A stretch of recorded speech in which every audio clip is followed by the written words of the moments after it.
5 minus 5 bracket 5 minus 3.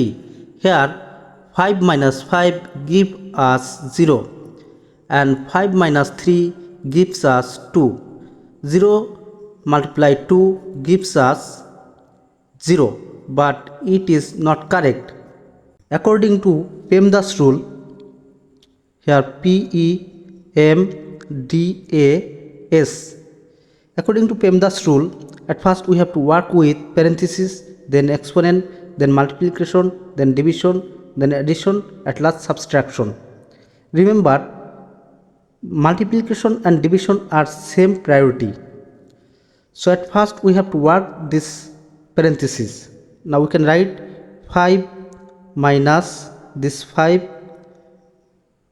multiplication. Here 5 minus 3 gives us 2. Here this 5, this minus 5 multiplied 2 gives us 10. Here 5 minus 10 gives us minus 5. This is correct answer. Now 3 minus 3 bracket 3 minus 1. What is the value of this problem? Write in comment box. Thank you.